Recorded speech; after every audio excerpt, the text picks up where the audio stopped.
தேமுதிக தலைவர் மறைந்த கேப்டன் அவர்களுக்கு மத்திய அரசால் பத்மபூஷன் விருது அறிவிக்கப்பட்டது. தேர்தலுக்காகவும் பாரதிய ஜனதாவோடு கூட்டணி வைத்துக்கொள்ள தேமுதிகவை இணைப்பதற்காகவும் இந்த விருதை அறிவித்ததாக பலரும் பேசிய வண்ணம் இருந்தார்கள். ஆனால் தேமுதிகவின் பொதுச் செயலாளரோ பிடிவாதமாக நான் அஇஅதிமுகவோடு தான் கூட்டணி வைப்பேன் என்று நடைபெற்ற நாடாளுமன்ற தேர்தலிலே அஇஅதிமுகவோடு கூட்டணி வைத்து 5 தொகுதிகளிலே போட்டியிட்டார்.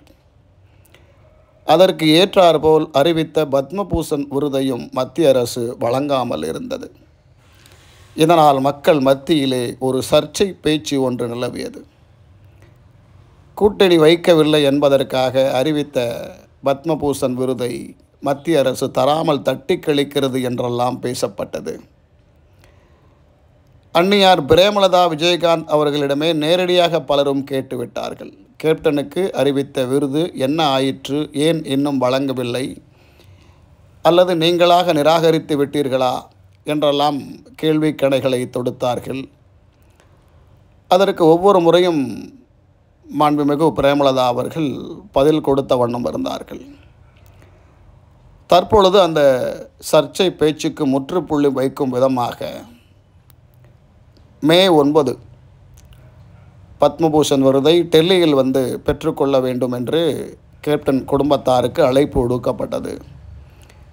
அதே போல திருமதி பிரேமலதா விஜயகாந்த் அவர்களும் அவர்களுடைய மகன் விஜய பிரபாகரன் அவர்களும் சகோதரர் எல்கே சுதீஷ் அவர்களும் டெல்லிக்கு சென்று அந்த விருதை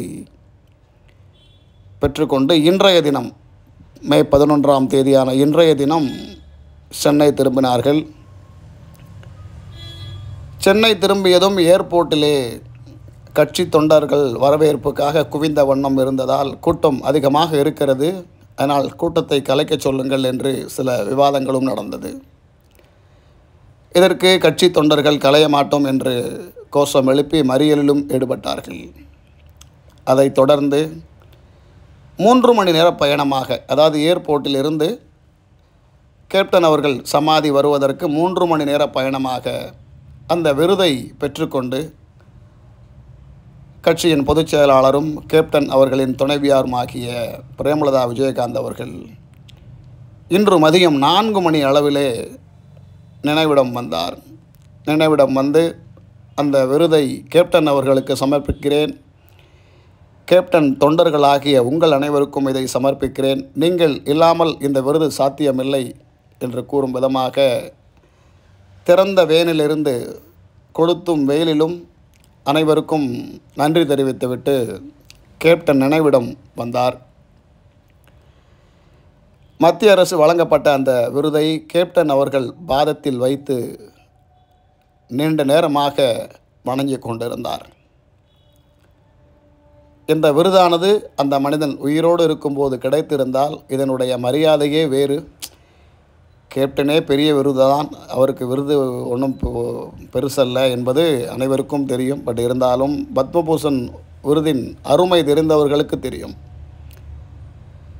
மறைந்த பின்னர் அந்த விருதுக்கான எந்த இதுவும் கிடையாது, பெருமை மட்டும் இருக்கும். பத்மபூஷன் விருது வாங்கப்பட்ட ஒரு நபர் என்ற பெருமை மட்டும் இருக்கும். அந்த விருதை கேப்டன் அவர்கள் நினைவிடத்திலே அவருடைய பாதத்திலே வைத்து சமர்ப்பித்துவிட்டு நீண்ட நேரமாக அன்னியார் அவர்கள் வேண்டுதலை கேப்டன் அவர்களிடத்திலே வைத்துவிட்டு தீப ஆராதனை மற்றும் மக்களோடு கலந்துரையாடல் என்ற நிகழ்வு இன்று சிறப்பாக நடைபெற்றது. உடன் சென்று வந்த அவருடைய மகன் விஜய பிரபாகரனும் சகோதரர் எல்கே சுதீஷ் அவர்களும் உடன் இருக்கிறார்கள். மக்கள் அனைவருக்குமே மகிழ்ச்சி. கேப்டன் அவர்களுக்கு இந்த விருது கிடைக்குமா கிடைக்காதா, அறிவித்தது வெறும் அறிவிப்போடு சென்று விடுமா என்று கவலையோடு இருந்த மக்களுக்கு ஒரு இன்ப அதிர்ச்சி கொடுக்கும் விதமாகவே இந்த விருது இன்று வழங்கப்பட்டது. ஏனென்று சொன்னால் கூட்டணி வைப்பதற்காக சில பொய்யான தகவல்களை கொடுத்து விட்டார்களோ, விருது தருவதாக சொல்லி ஏமாற்றி விட்டார்களோ, கொடுப்பார்களோ கொடுக்க மாட்டார்களோ என்ற கேள்வி அனைவர் மனதிலும் இருந்தது. அதை பொய்யாக்கி இன்று விருதை மத்திய அரசு வழங்கியிருக்கிறது. இதன் மூலம் கூட்டணிக்கும் இதுக்கும் எந்த சம்பந்தமும் இல்லை. ஒரு நல்ல மனிதருக்கு, மக்கள் மனதிலே நீங்கால் இடம் பிடித்த ஒரு மனிதருக்கு வாரி வழங்கும் வள்ளல் போன்ற பெயர் எடுத்த அந்த மனிதருக்கு நாங்கள் இந்த விருதை தருவதில் பெரும் மகிழ்ச்சி அடைகிறோம் என்று கூறும் விதமாக அந்த விருதை வழங்க இருக்கிறது மத்திய அரசு. இதற்கு முன்னால் ஒரு விருது அந்த நினைவிடத்திற்கு வழங்கப்பட்டது. அதாவது ஒரு நினைவிடத்திற்கு விருது வழங்குவது என்பது வரலாற்றிலேயே இதுவான் முதல் முறையாக இருக்கும் என்பது என்னுடைய கருத்து. ஒருவேளை வேறு யாருக்காவது இதுபோல் விருதுகள் கிடைத்திருக்கிறதா என்பது தெரியாது. ஆனால் ஒரு நினைவிடத்திற்கு விருது வழங்குவது என்பது இதுதான் முதல் முறையாக நான் கேள்விப்படுகிறேன். லிங்கன் என்ற நிறுவனம் கேப்டன் அவர்கள் நினைவிடத்திற்காக ஒரு விருதை வழங்கினார்கள். அதுவும் மிக மதிப்புமிக்க விருதாகும். அதாவது கேப்டன் அவர்கள் மறைந்த தினத்தில் அவருடைய இறுதி ஊர்வலத்திலே கலந்து கொள்வதற்காக கிட்டத்தட்ட 13 லட்சத்துக்கும் மேற்பட்ட நபர்கள் ஒன்று கூடினார்கள். இதுவே ஒரு வரலாற்று சாதனையாக கருதப்படுகிறது.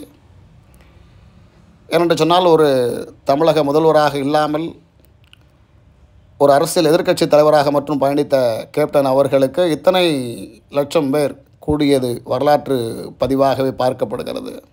அது மட்டுமல்லாமல் அந்த கூட்டத்தில் ஒரு சிறிய அசம்பாவிதம் கூட நடைபெறாததும் பெரிய மகிழ்ச்சியை தந்தது.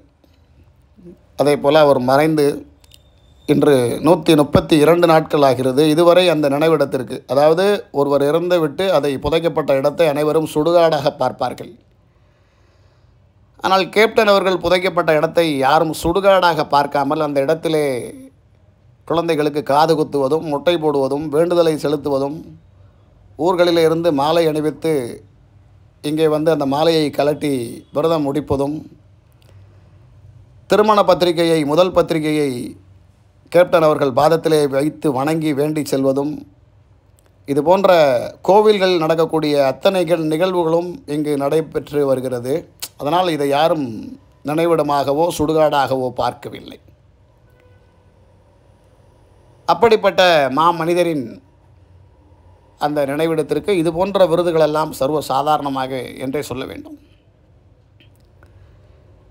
அந்த இடத்துல அந்த விருதை வைத்துவிட்டு அன்னியார் அவர்களும் அவருடைய சகோதரர் சுதீஷ் அவர்களும் தம்பி பிரபாகரன் அவர்களும் கோஷம் எழுப்பினார்கள். கேப்டன் அவர்களே செவிகளிலே ஒலிக்கும் அளவுக்கு கோஷம் எழுப்பினார்கள்.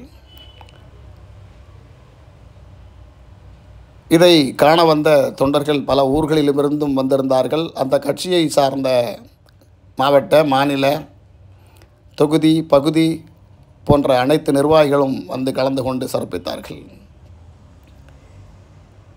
இந்த விழாவிலே தலைமை பொறுப்பேற்று நடத்திய தஞ்சை சிவனேசன் அவர்கள், அதாவது கடந்த நாடாளுமன்ற தேர்தலிலே தஞ்சை மாவட்டத்திலே எம்பியாக போட்டியிட்டவர், அவர் 20 அடி மாலை அன்னியார் அவர்களுக்கு செலுத்தினார்கள். நம்ம ஆரம்பத்திலே பார்த்த அதே மாலை தான். கிட்டத்தட்ட அதன் விலை 60,000 என்று சொல்லப்படுகிறது. அந்த மாலை செலுத்தினார்கள். மற்றும் திருவள்ளூர் தொகுதியிலே வேட்பாளராக போட்டியிட்ட அருமை சகோதரர் அண்ணன் நல்லதம்பி அவர்கள் அன்னியார் அவர்களுக்கு பணமாலை செலுத்தி அன்னியாரின் காலில் விழுந்து ஆசீர்வாதம் வாங்கினார்கள். இதுபோன்று பல நிகழ்வுகள் இன்று கேப்டன் அவர்கள் நினைவிடத்தில் நடைபெற்றது. அது மட்டுமல்லாது வந்திருந்த அனைவருக்கும் விருந்தோம்பல்,